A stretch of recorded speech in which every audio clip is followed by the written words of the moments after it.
So thank you for joining us for this webinar that will be addressing the rise of OTT services in Sub-Saharan Africa, with a special focus set on the evolution of the viewer experience and its consequences for the parties involved.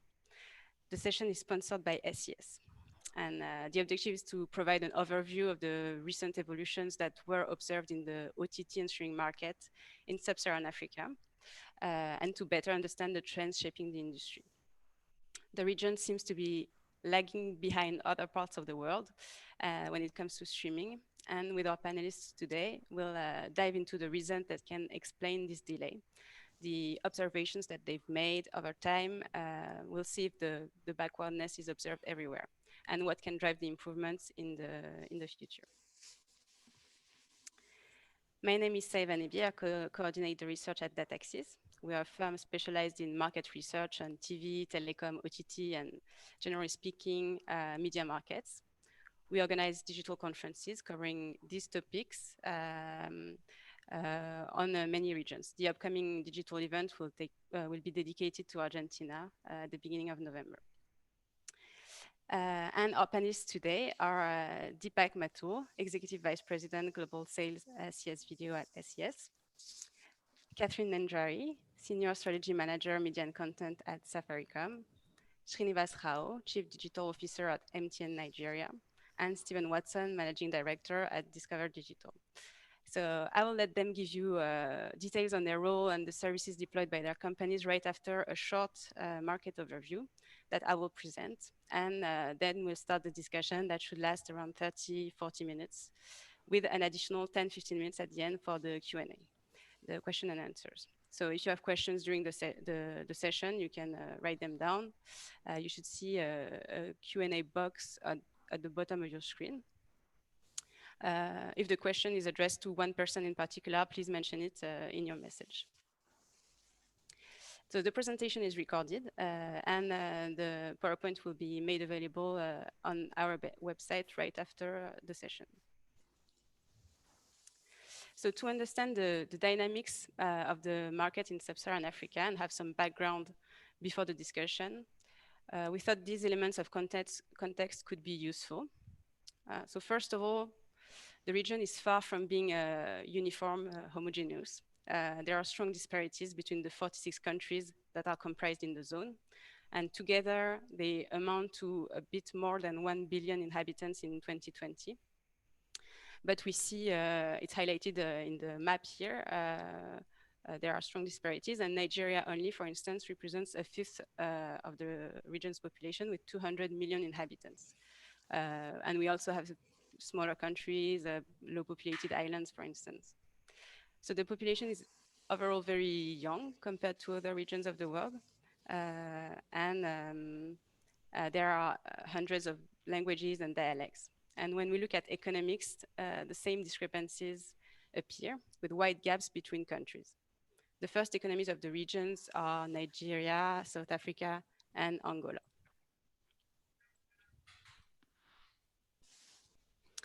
Now, in terms of internet penetration, today the market is still at its early stages, in particular when we look at the fixed internet.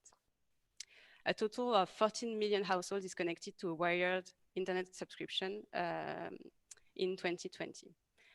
And this represents around 6% of households. So even though we see that it grew from 1% in 2014, it remains low.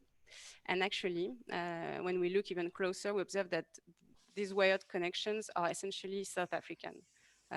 So if we take South Africa out of the calculation, the fixed penetration rate stands at 1% regionally.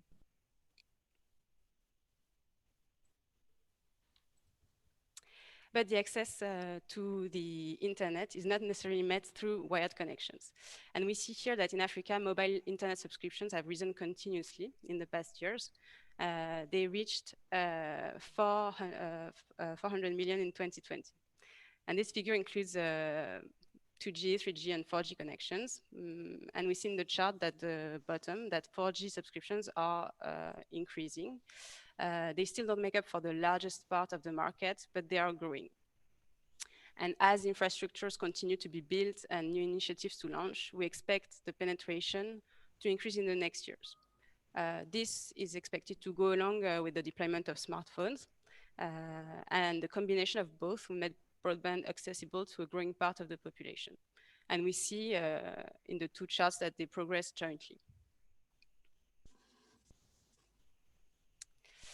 So the development of broadband, fixed in South Africa and mobile in the other sub-Saharan countries, leads to various opportunities, in particular when it comes to content distribution through OTT. And here we have listed different models, the subscription-based VOD platforms, such as Showmax or Netflix. They are the dominant players in Sub-Saharan Africa at the moment. The advertising-based VOD platforms, which include giants like YouTube or Facebook, for instance, but also international services like View or locals like the Sub-Saharan broadcasters. So at the moment, the market is nascent, but we expect to witness an impressive growth in the next 5 years, at least in pay services revenues. And we see that we can also say that free offers also have their strength and will add up to the revenues that we highlight here. But we'll have more details on this with the insights that are coming from our panelists. So I would like to welcome them now to start the discussion.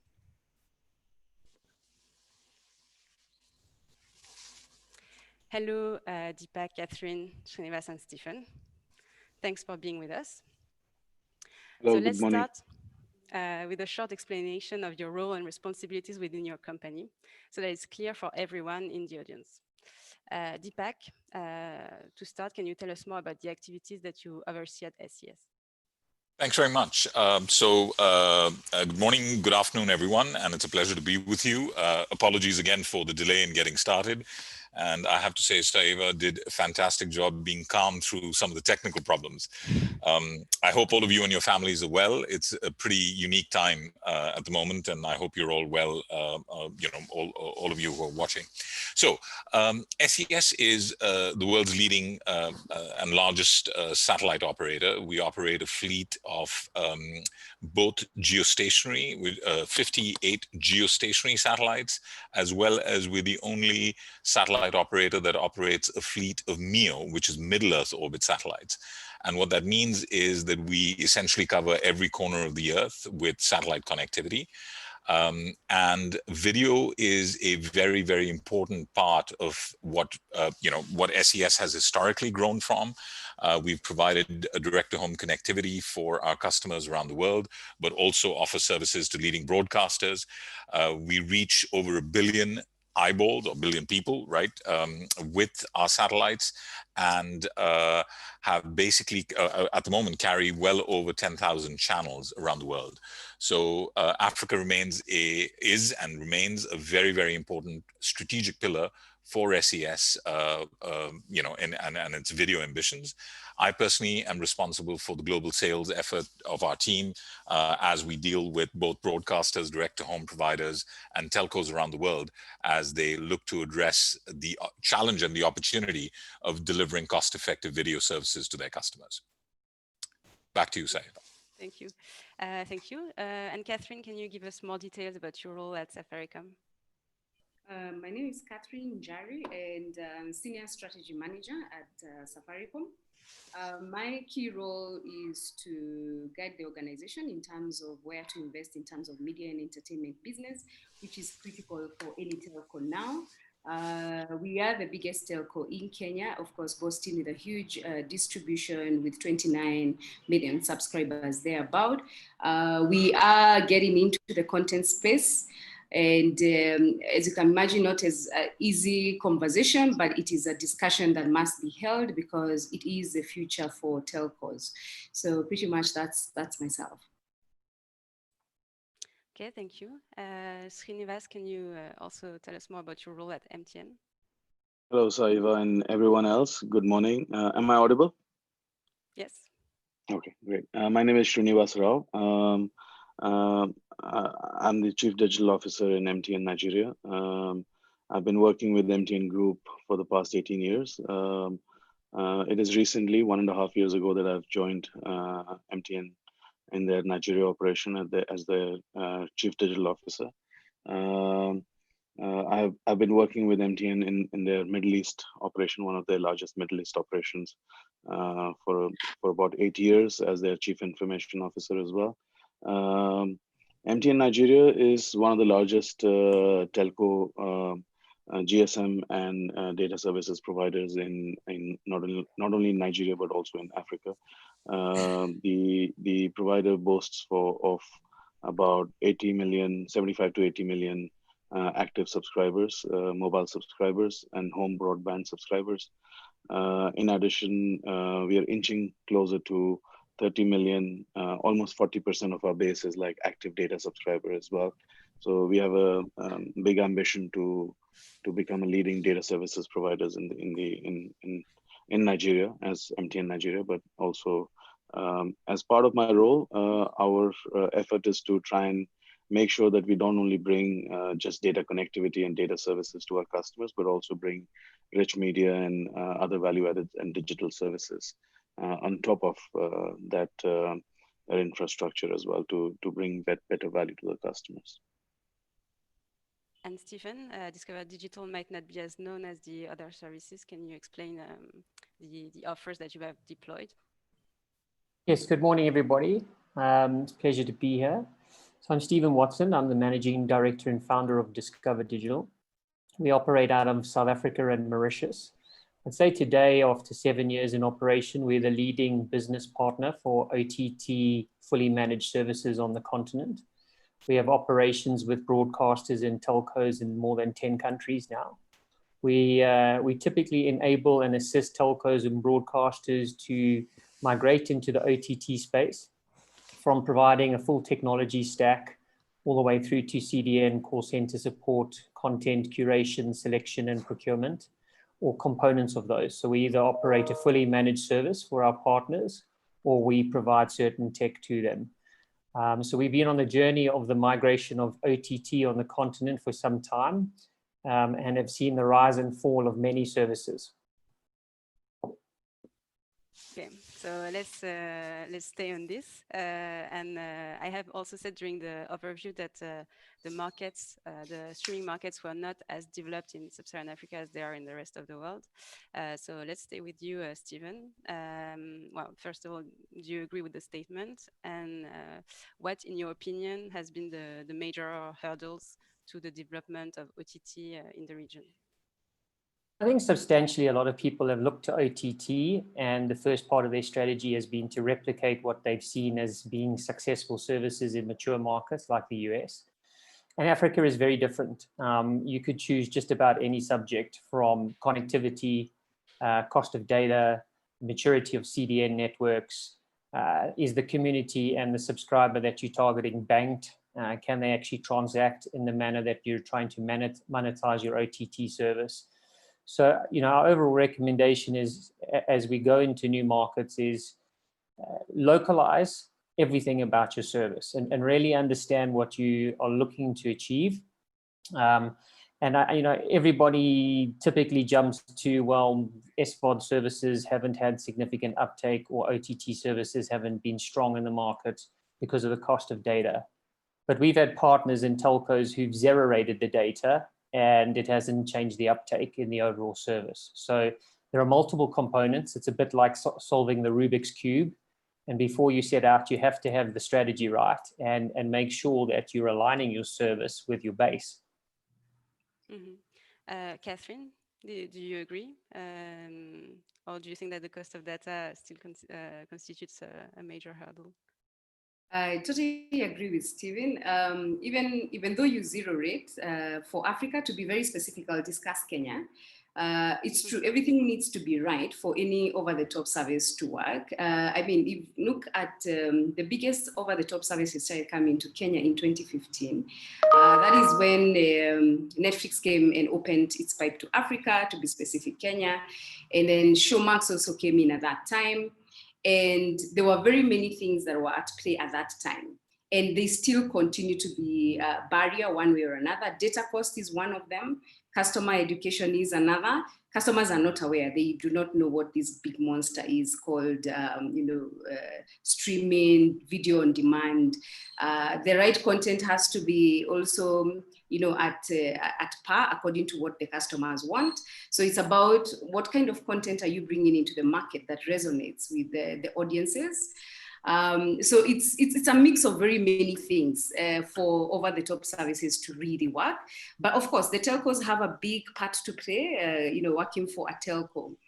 Looking at where we came from in 2015, telcos didn't really understand then that they held the key to the success of over-the-top services. They now do understand and are definitely changing the game, because you'll see more bundled services.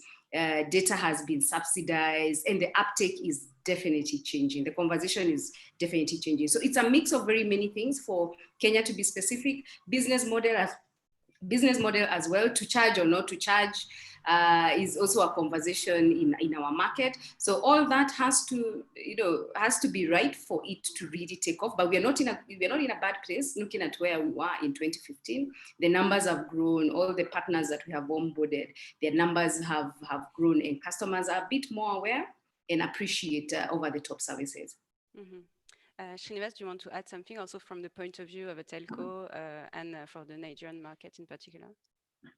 Yeah, I think in general, there is more to it than just looking at the pricing alone. So yeah, for sure, economically speaking, pricing is a bit of a barrier for consumers to get onto the bandwagon of data services. But in addition to this, there is also the problem of smartphone penetration in our economies, and that is another issue that is probably a bigger issue to be dealt with. And I think this is where regulators, governments, suppliers, OEMs, as well as operators need to probably come together and hold their hands in order for us to make a better push for cheaper and more affordable smartphone devices into the markets. Obviously, the operator needs to do their bit, but I think a lot of times, it is not. We need to look beyond the veil and try to understand that maybe if the regulators are able to allocate additional spectrum to the operators,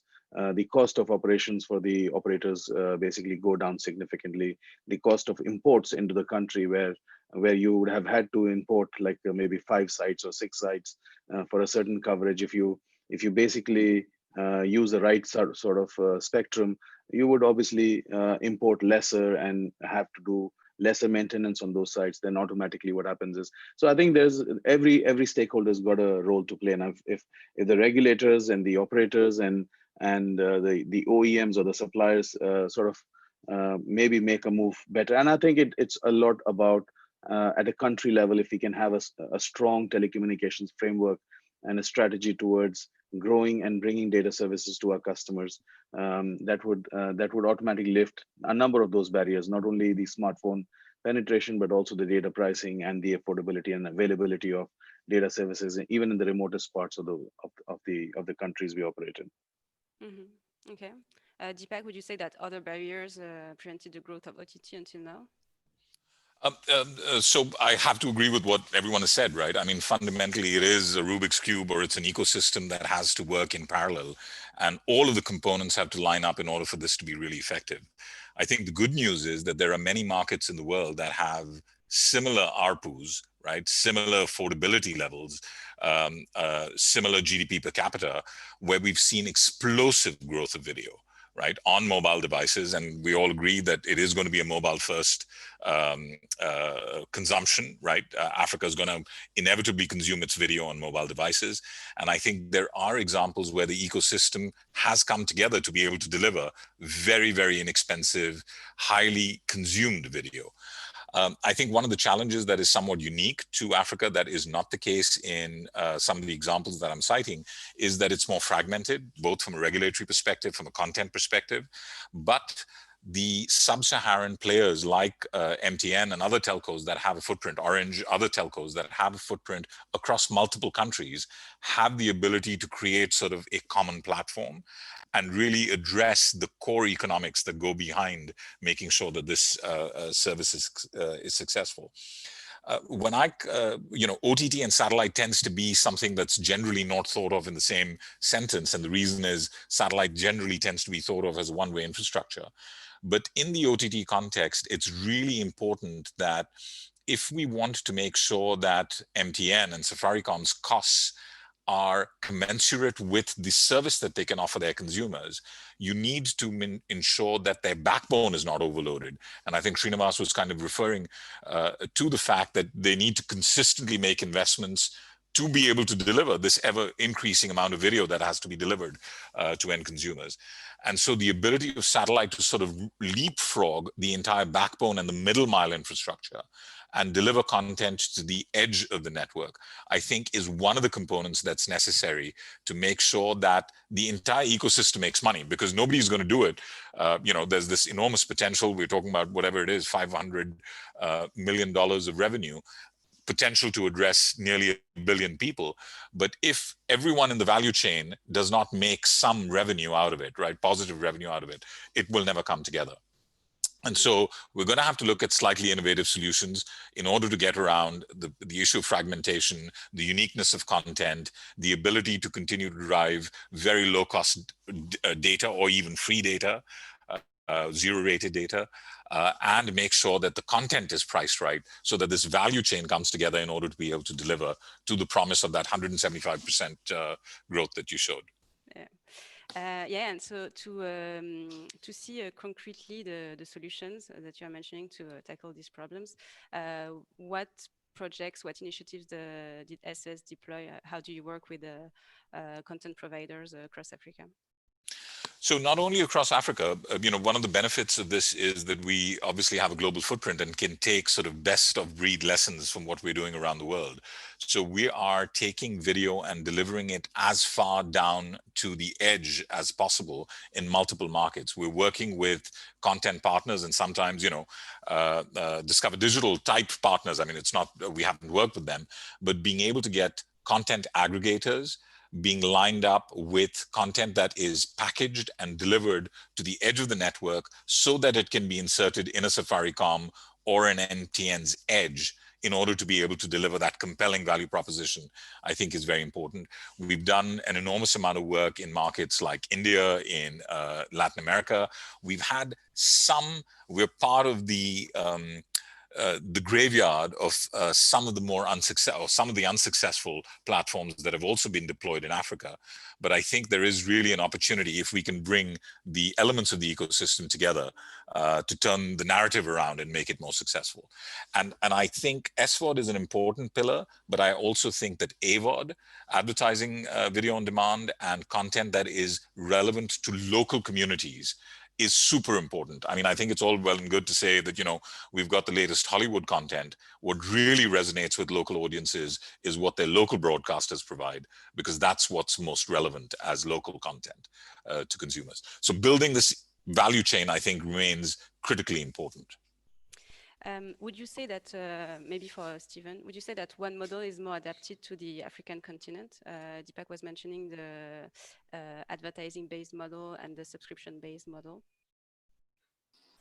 So I think it's probably fair to say that the most successful video on demand service on the continent right now is YouTube, and that's an AVOD model. And if you look, what's closely following that is WhatsApp video transmissions and Facebook. So free services are obviously compelling. Why? Well, again, you're dealing with a consumer for most mobile networks who have a base who are buying 25 megabytes a day, and they're a prepaid customer, and they consume data as a commodity, as a necessity to communicate.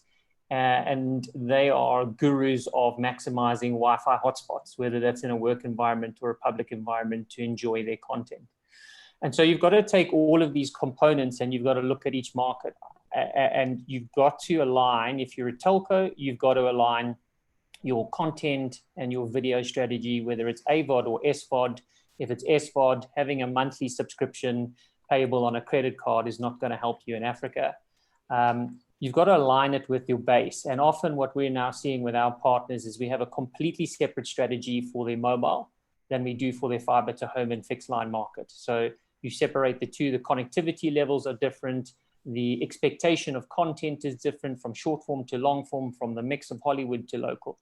But the one thing I do agree with is that the telco operators that have a footprint across multiple markets have obviously the ability to leverage the buying power of content, the costs of the technology, where domestic operators who are operating a single market, whether that's a broadcaster or a telco, have a much greater challenge. They don't get that aggregation and efficiency that you can by sweating those assets across all. But even in the case of multinational telcos, content that works in East Africa is not the same content that's going to move the needle in West Africa, and definitely is not the same content that works in the southern parts of Africa. So every commercial model needs to be different. I mean, you know, across our 12 or 13 clients, whether they're broadcasters or telcos, we don't have a single commercial agreement that's the same. You've got to localize and customize the service to meet the objectives. If they're a telco, if they're a broadcaster, the first thing a broadcaster needs to do is partner with the telco, not just for the highway, the data highway, and the ability to be bundled with data, but also to activate the monetization. You know, if you're not integrated into mobile money, into allowing customers to use their prepaid data as a form of monetization and transaction for content or charging to bill, then it's a real challenge for you. And some of the telcos have invested in CDN technology.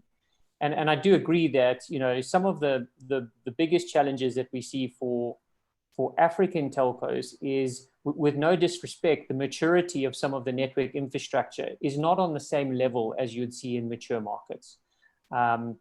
Yes, there are telcos that are deploying 5G and 4G, but there are still countries that are operating in rural area on edge. And how do you transmit video? And then you talk about download, but the smartphone that the consumer has is a black market Android phone with hardly any hard drive capacity. So even downloading an app is a challenge. So there's a lot of parameters that you need to establish when you first build your strategy. And I mean, I think we've all seen big telcos launch very impressive services with strong international and local bouquets, spending hundreds of thousands of dollars and burn out within 18 months and shut the services down. So, you know, our biggest recommendation is to any entity looking at the OTT space, first of all, understand that this is a long-term game. You don't build critical mass overnight. It's not like selling ringback tones. It's a very different market. And go on a journey where you mold your strategy, see what works, tweak your strategy. And if, you know, please God, you have the video traffic that is actually starting to hurt the core, then obviously look at extending your CDN infrastructure. But the best recommendation is define your strategy, align it with your target audience, really work out whether you're an AVOD model or an SVOD model, and then dip your toe in the water. We often get, you know, requests, well, we need a CDN at start that needs to service 50,000 concurrent streams. And 2.5 years later, they're at 5% of that, and the money is spent. So we rather suggest you go on this journey where you refine and refine, keep putting another color in that Rubik's Cube until you've got the ingredients right for a successful service. Mm-hmm. Yeah. That's a long journey. Let's turn to the telcos to have their response, because they've been spoken about a lot. First of all, maybe I'll turn to Srinivas. What content offer did you deploy at MTN? Did you, like Stephen was saying, take advantage of the international presence of the company to maybe strike African partnerships or gather content from all the region? And maybe you can share some results about the uptake of the bundle offers and the content offers that are distributed by MTN. Okay, so I think I concur almost everything that Stephen had said earlier, and I think you know, the markets that we operate in, they have, I mean, not only from East Africa to West Africa, the challenge within a particular country is that there are so many different languages within even a specific country that they prefer different kind of content as well. So in terms of partnerships, we've basically been partnering with the global, out of the stack, because most of the times the problem is getting the applications installed on different devices, but simple applications like YouTube's and all are already de facto installed on those applications and on those mobile phones, and they tend to be a faster uptake. There tends to be a faster uptake on applications like YouTube and several other music services and all. We have been partnering with YouTube and with a few other music services as well to try and push some of the content. We do see a very strong uptake on video only packages or music only packages and stuff like that. I mean, we continue to partner. I mean, it's an ongoing thing. I mean, it keeps optimizing. We need to keep optimizing them. And it's like Stephen said, I think it's a long-term game. And in the past, operators might have seen the OTTs as a challenger to their core business, but today, to a large extent, these OTTs are absolutely necessary, and they are even more important to the core of the telco business today. So the dynamics are changing, and I think the dynamics. We have not yet gotten to a point where we have reached a sweet spot, and I think it's going to be a constant collaboration between a number of these OTT players. But there are some other OTT services, I mean, beyond the rich media services that do not necessarily have a limitation of language barriers and all. So such OTTs, like you will see a lot of payment service providers, you will see a lot of medical services providers and so on and so forth that are providing platform services, whether it's Ubers and others of the world. These platform service providers have seen a massive growth as well that do not really have language barriers or cultural barriers, which are very specific to content type of business model. But MTN recently did acquire a music service, and we have continuously collaborated with other music service providers, the likes of Apple, the likes of Tidal, and so on and so forth, that we continue to launch. And there are several local service providers, like there's one in Nigeria, it's called UdoX.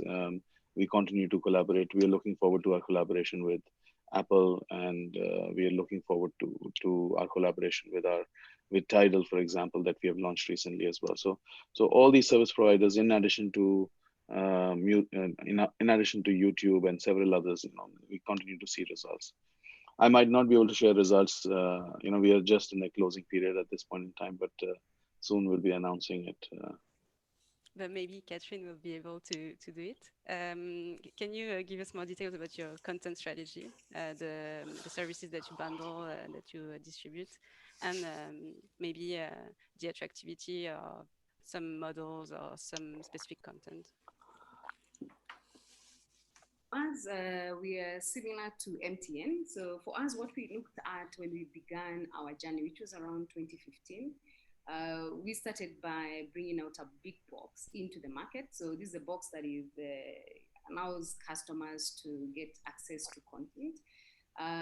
Of course, it had its ups and downs. As Stephen has said, for any telco, it's very important to know that you're in here for the long haul. So we still do have the box in the market, and the key agenda there is to deliver content into the home. On the mobile front, is we looked at the easiest way to start before we go and do it on our own. So we have over-the-top partnerships with the big players in the market. We have the likes of Showmax. We had the deals with StarTimes as well.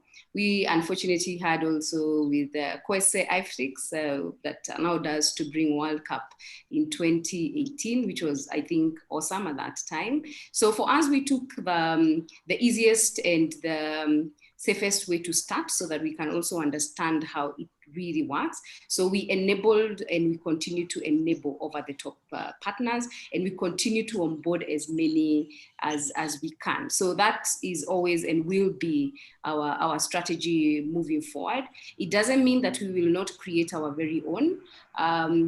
We have to be aware of what it is that our customers want. We've done, of course, research many years, and every other time we are doing research. But what we do know is our customers tell us they want variety. They want both a feel of both international and local content. Of course, local content is what resonates to more customers. So we will definitely listen to our customers and provide that when the time comes. The customers also tell us they do want faith-based sort of content. So faith-based content in Kenya is big. And obviously more on the music side is a business that does very well with our Skiza. Sports content, they say they wanted sports content, the recent and they want the live games. But yet again, as Steven says, domestic telcos may not have the advantage to pull in the resources in terms of buying the rights. But partnerships for us are critical, hence the reason why we will continue to partner, even if we do not have the advantage of buying content in bulk. So partnerships will be critical moving forward. So, and then of course, what they also told us is they want bundled. So what we do with our partners is we would allow, say for example, a partner comes in, so there's a subscription cost and then there's a data cost. So for the longest time, we would have the two run separate. So there's customer pays content costs and then there's a data cost. That didn't work at all. So what customers are saying, they want a bundled one price for both. And we've been doing that. We have a couple of partnerships also that we are trying out bundled aspects, and it is working so far so good because then customers feel that the data component is taken care of and the subscription is also taken care of. So that is something we want to continue to work on with our partners. So pretty much that's what we are doing without giving so much what our long-term play is, but we see ourselves as a one-stop shop where we will be able to most likely provide services to our customers, or entertainment services under one roof. And we believe we can do that because we have everything it takes. We have the audiences, we have the conversation around the devices, we have the pay bill, we have the bill aspects of it. We do co-location as well. We pretty much, telcos, in my opinion, have everything to make it happen. So that's it for me. And there's another possibility to deploy OTT services, to bundle them with existing offers to enrich an existing TV offer, for instance. And here I turn to Deepak. How do you work with operators to enrich their offer today in Sub-Saharan Africa? Thanks, Ava. I think one of the most important aspects around this is indeed where if you look around the world, the direct-to-home, and Africa has a fairly significant direct-to-home market, whether it's StarTimes, as Catherine just mentioned, right, is one of the major players. You have MultiChoice, you have a whole host of more regional players or even national DTH players. And I think one of the challenges that they're facing is that they're only available in the home, whereas what a lot of people now want is the ability to take their content, take their subscription with them. And so this kind of goes to the importance of partnerships with, this is a content aggregator, the DTH provider is a content aggregator that typically has African rights, and the ability then to partner with a DTH player as a telco and allow them to take that content into the mobile device, I think is super important. And so what we're doing with many players around the world who are established direct-to-home customers of SES is to enable them to add this additional OTT component. And in some cases, in some markets, they're able to charge a premium on top, right? Because the subscriber is able to carry their content when they're in a car, when they're in a bus, outside the home. Or it is part of the subscription, right? It is part of their core DTH subscription. And the partnership there is enormously helpful, both for the telco that now has a compelling video offering, but is also incredibly helpful for the DTH operator because they have the ability to take what was limited to only in-home distribution of content. They're now able to take it on the go with them. I think this is an incredibly important partnership for the likes of MTN, Orange, Safaricom, and is something to be examined further. And certainly enabling that entire technology layer is something that SES has done, either directly or with partners. And I'd encourage thinking along those lines, because the difficulty of putting together a OTT content package on your own as a telco, I think, is quite challenging. It usually means that you're carrying, 10 different OTT platforms, right? If you're in certain markets, you're carrying Netflix, Amazon Prime, data, this entire universe of content. Whereas you have an already aggregated content bundle, which the DTH operator has put together, right? And it's ensuring that there's the ability to take that on the go. And I think there's a great complementarity there. So we worked with a number of our customers around the world to be able to enable them to do that. And something that I think could be quite compelling in the African context as well. Okay, we are progressing. I move to another topic. You've all touched on it a little bit in your answers, but when we look at content strategy and the type of content that platforms are distributing, local content seems to be really important and more important to touch the local audiences, also in their language. Well, do you agree with this? Maybe Stephen. And how easy is it to find local content that is attractive to your audience? And how do you see things evolving in the future? So I think local content has to be a key part of anybody's strategy. And I'd like to break it up to say, look at hyperlocal and local.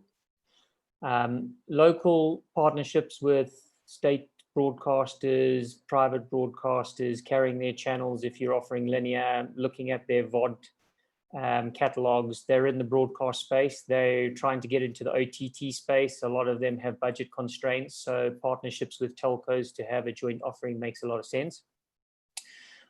We do a lot of the streaming for SABC in South Africa, and I tell you that their traffic is greater than any international content that I've seen in the country so far. Excuse me. Hyperlocal, you have to have that strategy too. So local dialect, local language.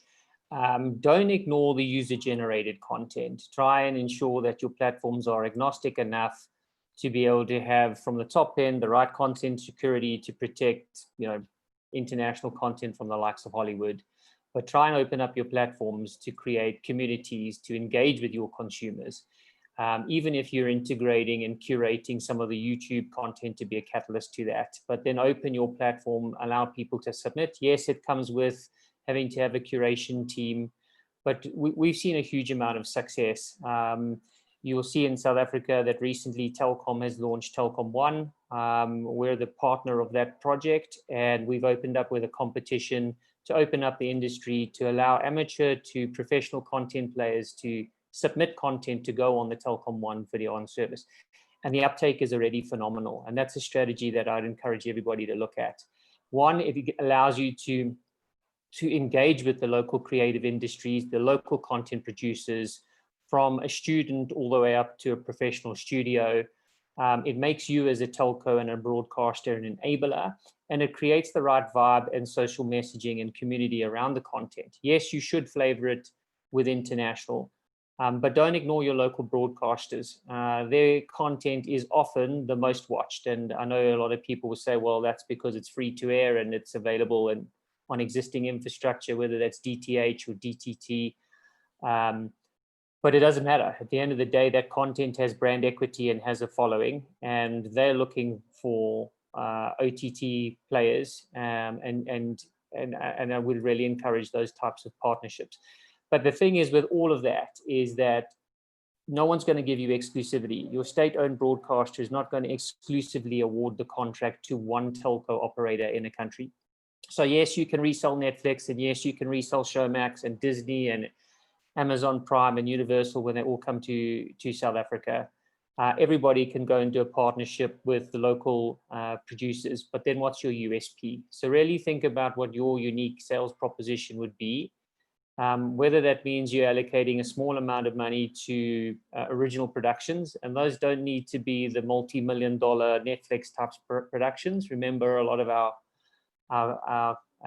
mobile networks are mobile first, so short form content, 3 to 5 minutes, can be as rewarding and get as much traffic.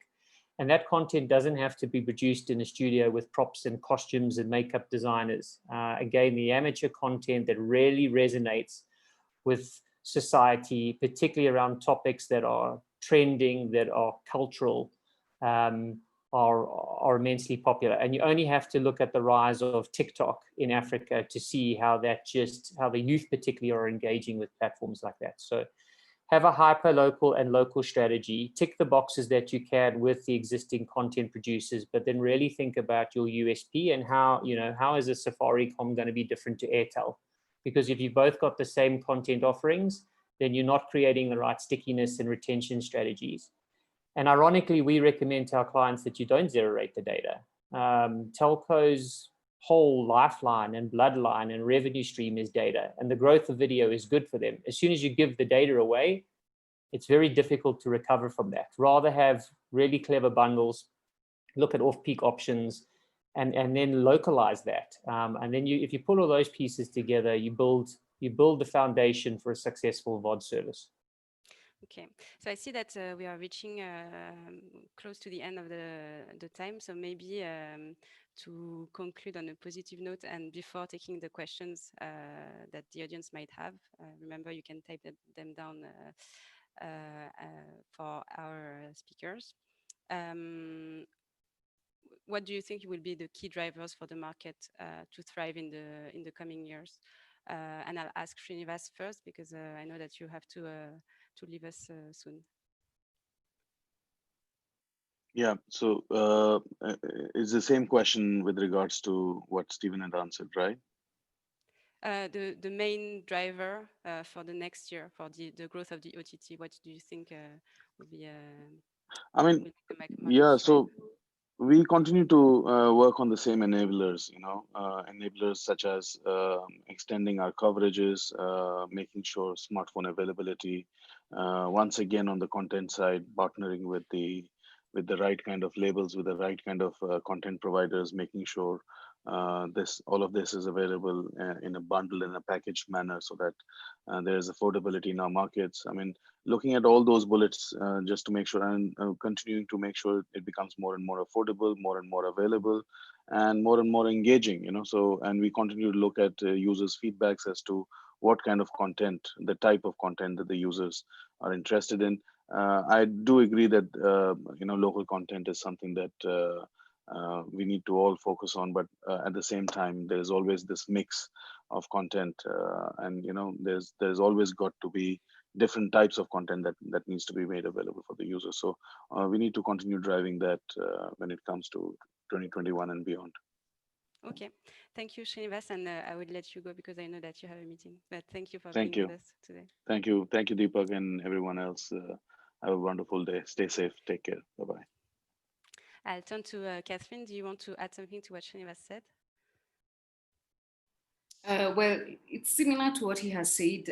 Moving forward, it's more for telcos, it's more about smartphone penetration as much as we can, which is something that as Safaricom we have started to make sure that we place smartphone devices in the hands of every consumer, because we know once they have the smartphone devices, then the conversation around use cases and taking up more content, and thereafter data, it becomes a data conversation, creating stickiness. So smartphone will be big for us. Partnerships, just as he has said, will continue to be critical, both international partnerships as well as local partnerships, both with broadcasters, our own local producers. That will continue to be important. User experience, because we consider ourselves as that one provider that can aggregate everybody. Therefore, then experience will be very critical. What I do know moving forward is that everybody wants to reach the consumer. Everybody wants to go to the consumer direct, but I don't think the consumers will get tired at one point. So there has to be somebody who aggregates all this, provides an amazing experience. Features such as single sign-on needs to be coming into the conversation so that I don't have to remember my Netflix password, my Showmax password, so many passwords that I have to get in and access to access my favorite content. There has to be somebody who consolidates all this. So we are keen on giving an amazing experience and educating our customers as much as possible. And of course, providing a bundled proposition that our consumers will will take up so that they're able to consume the content on the go and also in the home. Okay, and Deepak, how do you see the market evolving in the next years? So completely concur with what Srinivas and Catherine have said. I think the observation I would make is that we can't rely on any single entity to be responsible for this, right? While the telco plays an absolutely critical role in this, it really requires the coming together of an ecosystem that allows us to deliver the content in an appropriate package at an appropriate cost to consumers that are watching it on the go. I think the telco is absolutely probably the most pivotal piece in this because of the fact that they have the billing relationship, the device, right? They have access to the device on which the content is being consumed, but it genuinely requires this ecosystem to come together.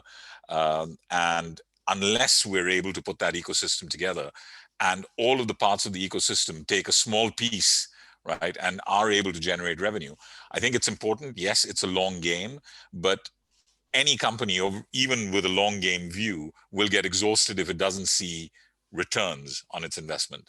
And so we've got to design for that from the very early stage to make sure that everyone in the ecosystem is getting a piece of, the value that they're delivering to consumers. So I keep going back to this idea that it cannot be the responsibility of one party or the other.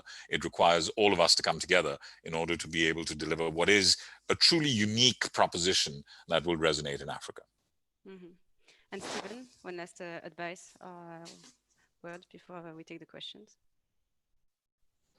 Sure, I think we've covered it all. The one thing I've just noticed on some of the questions is, does linear have a place? We talk a lot about video on demand, and for us, we believe linear is still very popular, particularly if you can package that with live to VOD or catch-up services, which enables your linear content to become effectively a VOD asset post-live broadcast. I think Catherine's really touched on sport, and everybody we talk to wants football. Football's costly, and again, partnerships in that space is going to be an ability to solve that.